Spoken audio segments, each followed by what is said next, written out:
হত্যা করে এবং মারা যায়, তখন থেকে হচ্ছে মন্দির অচল রয়েছে। টোটাল 24টা চাকা রয়েছে। তো চলিয়ে শুরু করতে হ্যাঁ। তো আজকে পুরীর তৃতীয় দিন পুরীতে থাকা। এখন বাজে হচ্ছে 6:58। তো একটু পরে বাস চলে আসবে, আমরা বাসে করে আজকে বাকি ট্রিপগুলো করব। টোটাল 7টা কি 8টার মতো ট্রিপ আছে। তো সবাই রেডি হচ্ছে, একটু করে বেরিয়ে যাব আমরা সব। চলো আমরাও রেডি হয়ে নিই, তারপরে দেখাচ্ছি।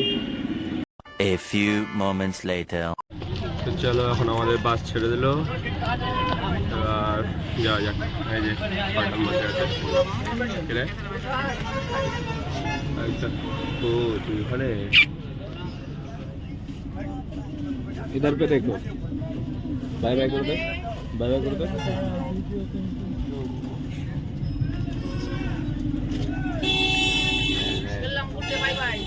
माँ का डाक दे।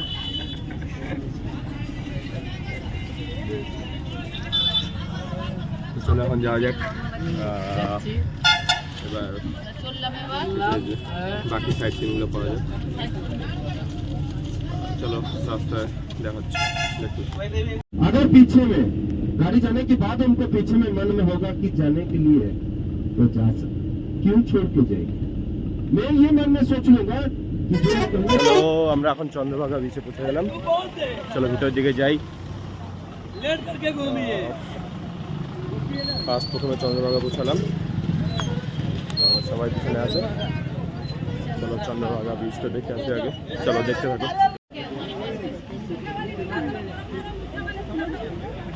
মোবাইল কথা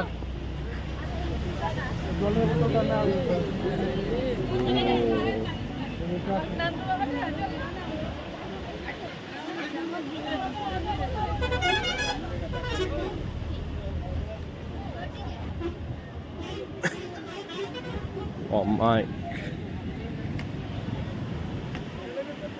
টাইমিং থাকলে এখানেই নামিয়ে যেতাম এক্ষুনি স্নান করতে। চলো कोई नहीं।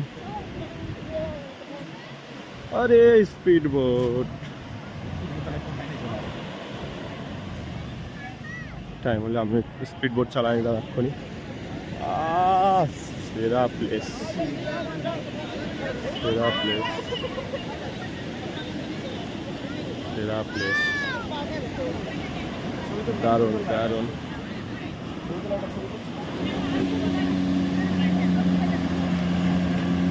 মারাত্মক ঢেউ।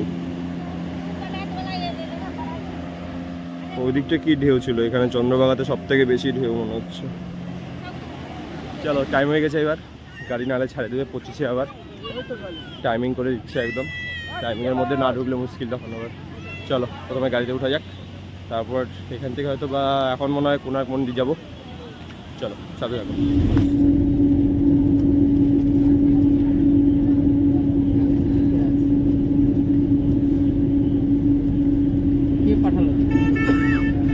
তো এখন আমরা মন্দিরের কাছাকাছি পৌঁছে গেলাম। চলো মন্দিরের দিকে যাওয়া যাক, এখন গিয়ে দেখাচ্ছি। চলো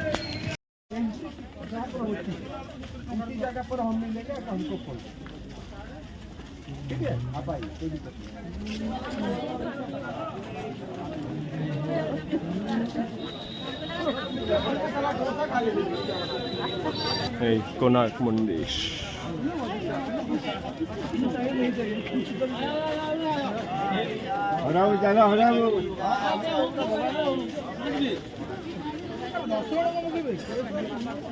चलो राधे राधे चलो आगे।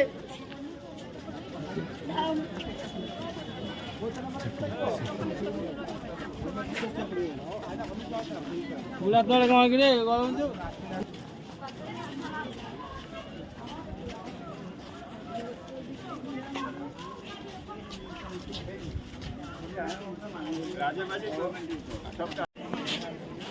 তো চলো আমরা এখন কোনার্ক মন্দিরে আছি।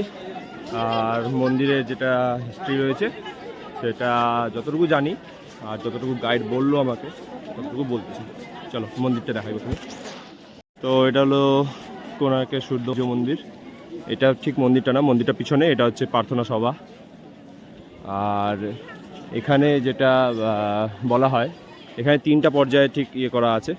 এখানে হচ্ছে শিশুকাল বোঝানো হচ্ছে, নিচের দিকে শিশুকাল বোঝানো হচ্ছে, এবং ওখানে হচ্ছে আমাদের একটু বয়স হলে 17 থেকে 18 বছরের মধ্যে সেরকম বয়স হলে এটা বোঝাচ্ছে।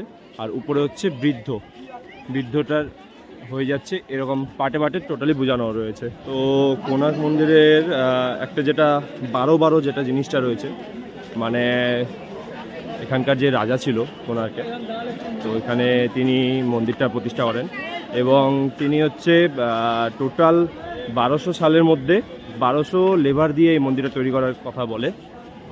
আর হচ্ছে তার থেকে বেশিও হবে না এবং তার থেকে কমও চলবে না, 1200 লেবার দিয়ে 1200 সালের মধ্যেই এই মন্দিরটা তৈরি করা হয়। তো তাদের লেবারগুলোকে বলা হয় যে তোমরা যদি 1200 সালের মধ্যে যদি এটা তৈরি না করতে পারো তাহলে সবাইকে মেরে ফেলা হবে। তো তখন হচ্ছে সবাই নিজে নিজে ঘরবাড়ি ছেড়ে তো এই মন্দিরের কাজেই আসে প্রথমে।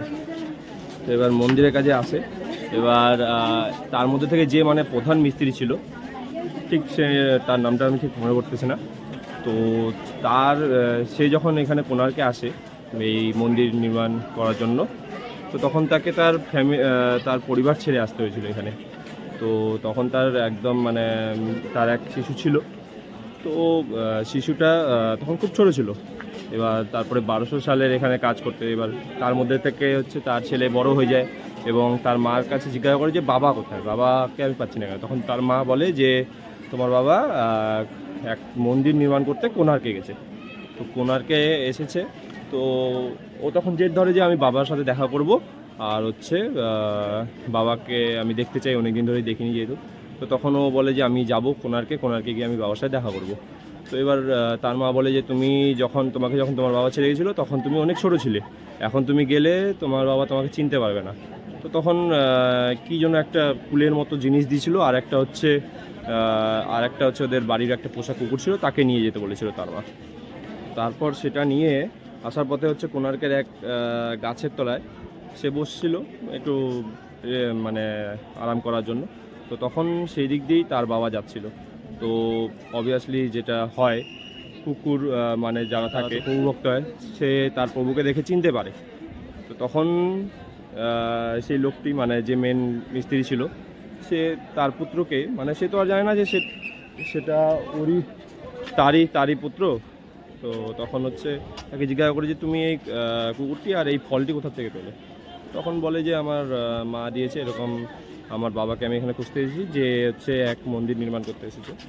তো তখন সে বুঝতে পারে যে এই আমার ছেলে যে আমাকে খুঁজতে এসেছে। তো তখন তার ছেলেকে টোটাল কাহিনী বলে যে এরকম ব্যাপার, যে রাজা আমাদেরকে মেরে ফেলার দিয়েছে, আর 1200 সালের মধ্যে আমাদেরকে এই মন্দিরটা নির্মাণ করতে হবে। তো তখন মন্দিরের একটা যেটা চূড়া রয়েছে, মানে গোল যেটা চূড়া ছিল, সেই চূড়াটা মানে টোটালি নিচের দিকের পাটটা হয়ে গেছিলো, কিন্তু এবার চূড়াটা যেটা রয়েছে সেটা নির্মাণ করার সময় তার ছেলেও তাদেরকে সাহায্য করে, সেই মিস্ত্রিদেরকে সাহায্য করে। তো 1200 মিস্ত্রি মানে 1200 লেবার ছিল তখন ঠিকই, এবং তার সন্তান আসাতে 1201 হয়ে গেছিলো। তো তখন রাজা সেই প্রধান মিস্ত্রিকে বলে যে তোমরা তো এখন 1201 রয়েছো, তো তোমাদের মধ্যে থেকে যে কেউ একজনকে মরতে হবে। তো তখন হচ্ছে প্রধান মিস্ত্রি যে ছিল, সে তখন ভাবে যে আমি আমার ছেলের বলিদান দিতে পারবো না। তো তখন মানে মন্দিরের যে চূড়া ছিল, চূড়া থেকে সে তখন লাফ মেরে আত্মহত্যা করে, এবং তখন থেকে এই মন্দির মানে অচুচ হয়ে যায়। সেই জন্য এখানে হচ্ছে মানে সেরকম কোনো মূর্তি নেই, খালি মন্দিরটাই জাস্ট খালি। তো তখন থেকে এখানে হচ্ছে পূজা হয় না, জাস্ট খালি মন্দিরটাই রয়েছে এখানে। তো তখন থেকে মন্দিরে কোনো পূজা হয় না। আর বাকি জিনিসটা এটাই হচ্ছে এখানকার হিস্ট্রি। আর বাকি মন্দিরে কয়েকটা জিনিস রয়েছে যেগুলো আমি দেখাচ্ছি, চলো দেখতে থাকো।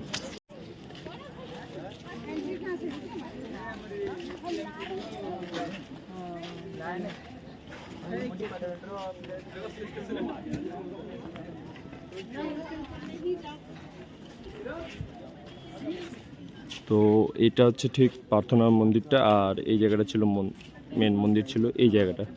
তো এখন যেটা ধ্বংসস্তূপ আছে, খালি অনেক কিছু ভেঙে পড়েছে, এখন জাস্ট খালি প্রার্থনা সভাটা আছে। আর এখানে মেন মন্দির ছিল, এটা হচ্ছে মানে এখানে যে সূর্য দেবতা দেখতে পাচ্ছ, প্রথমে হচ্ছে বলা হয় যে দিনের বেলা মানে ইয়ের মতো দেখতে লাগে, ব্রহ্মাজির মতো, দুপুরবেলা হচ্ছে ইয়ের মতো, দুপুরবেলা শঙ্করজির মতো, আর বিকালবেলার দিকটা সূর্যদেব একটা বিষ্ণুদেবের মতো দেখতে লাগে। তো এখানে হচ্ছে সেই রূপেই রয়েছে বিষ্ণুদেবের মতো। চলো সামনে চলো, আরও দেখাচ্ছি।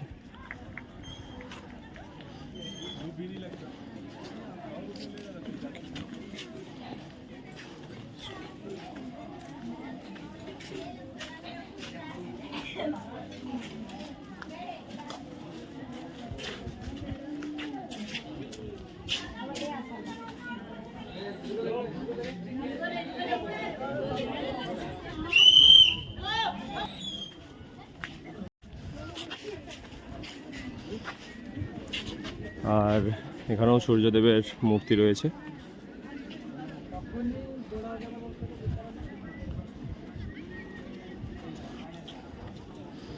এই কোণটা হচ্ছে দক্ষিণ পশ্চিম কোণ। এই কোণটাতে সবসময় রান্না করতে হয় বলে, মানে ভালো বলে রান্না করলে বলে এই কোণটাতে। আর এই জায়গাটা ঠিক মন্দিরটা ছিল, আরও উপরটা থাকলে বেশি ভালো হতো। এরকমই উপরে আরেকটা চূড়া ছিল, ওই চূড়াটাই মানে যখন বসানো হয় তো তখন হচ্ছে ওই মেন রাজমিস্ত্রি যে ছিল তার সন্তানও তাদেরকে সাহায্য করেছিল, যেটার ফলে হচ্ছে সেখান থেকে তিনি উপর থেকে তিনি ঝাঁপ মেরে আত্মহত্যা করে এবং তিনি মারা যায়। তখন থেকে হচ্ছে মন্দির অচুচ রয়েছে। তো তখন থেকে আর এখানে কোনো পূজা হয়নি, জাস্ট খালি মন্দিরটাই খালি এখানে বসানো রয়েছে। আর টোটাল যেটা এটা চাকাগুলো রয়েছে, এটা মানে সূর্যদেবের যে রথ দিগ্বিজয়, সূর্যদেবের রথের মতো দেখতে অনেকটা, ওই জন্যই এই চাকাগুলো রয়েছে। টোটাল 24টা চাকা রয়েছে, এরকম 24টা চাকা 4 সাইডে রয়েছে। আর হচ্ছে এটা এখানে মানে চাকাগুলো এমন সিস্টেমে বানানো যে মানে সূর্য ঘড়ির মতো। এখানে হচ্ছে মানে আমরা যেরকম এখন ডিজিটাল ওয়াচ পরি বা ইয়ে করি, আগের যুগে হচ্ছে সূর্যের আলো দেখে নিয়ে এখানে টাইম বোঝা যায়। তো এখনও বোঝা যায় যে ঠিক কয়টা বাজে বা কীরকম কী।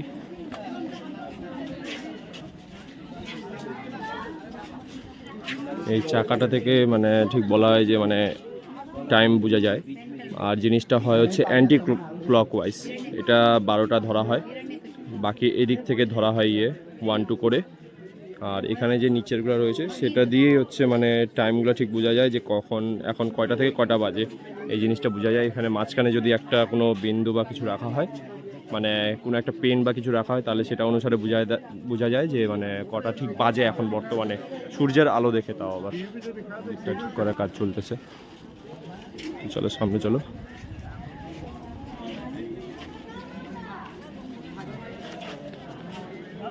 আর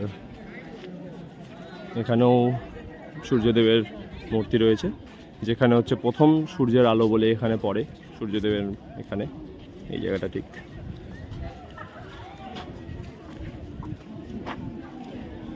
আর যেটা রাধে বলা হয়, রাধেকে উল্টা করলে কি হয়, ধারা অনুসারে মানে আমাদের যে জীবনচক্র চলে সেটা এখানে পাটে পাটে বোঝানো রয়েছে। কীরকম মানে নিচের সাইডটা, এই সাইডটা যেটা দেখলে মনে হবে, এক মিনিট, এই সাইডটা নিচে যেটা এরকম বাচ্চাকালীন দেখা যাচ্ছে, এটা হচ্ছে আমাদের শিশুকাল। তারপরে আমাদের একটু বয়স হলে বয়সন্ধিকাল বলতে গেলে। আর উপরে এটা হচ্ছে বৃদ্ধকাল। আমাদের জীবন অনুসারে এখানে বানানো রয়েছে। তো এটা হচ্ছে ধারা অনুযায়ী যেটা চলে সেরকমই এখানেও পরপর করে ধারা অনুযায়ী বোঝানো রয়েছে। আর এই সাইডটা হচ্ছে তোমার ঠিক এই কোণটা মানে যেটা হচ্ছে দক্ষিণ কোণ বলা হয় যসময়, এটা দক্ষিণ কোণ। এই দিকটা সবসময় বলে ভারী জিনিস রাখতে হয়, কেননা এই কোণটা হচ্ছে যমকোণ হয়, যমদেবের কোণ হয়। তো এই সাইডে যত বাড়ির জিনিসপত্র থাকে ভারী জিনিসটা এই দিকটাতেই রাখতে হয়। চলো সামনের দিকে আরও দেখাই। আর একটা জিনিস দেখাতে ভুলে গেছি, চলো। মানে যেই রাজা বানিয়েছে এই মন্দিরটা তার এখানে ছবি রয়েছে, তার এখানে ছবি আঁকানো রয়েছে।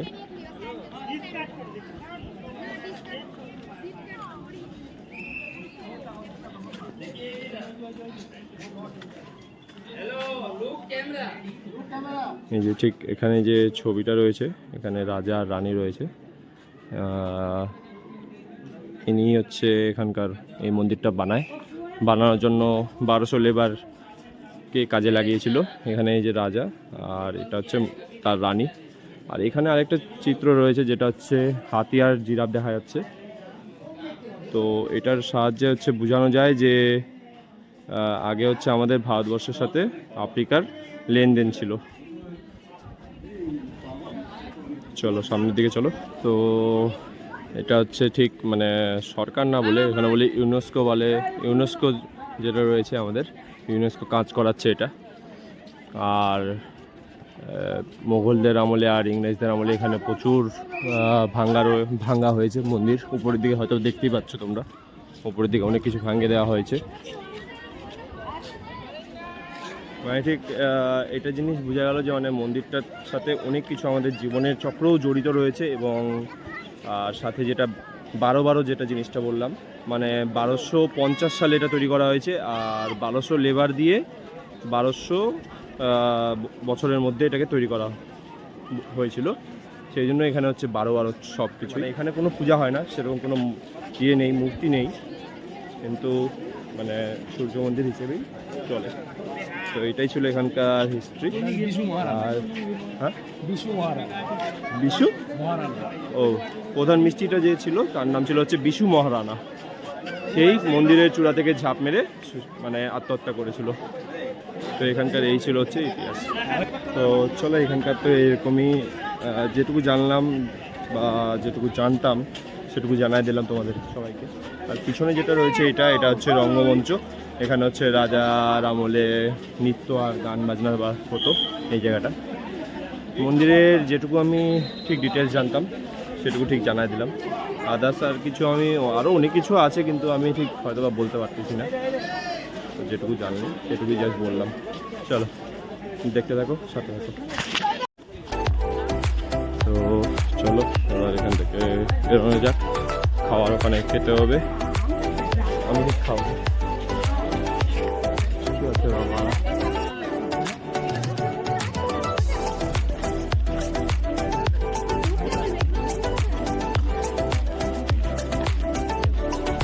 Few minutes later. চলো এখন কোনরাজ মন্দির থেকে তো বেরিয়ে গেলাম, সবারই খাওয়া দাওয়া কমপ্লিট হয়ে গেলো। এবার টলিগিরি যাচ্ছি ভুবনেশ্বর।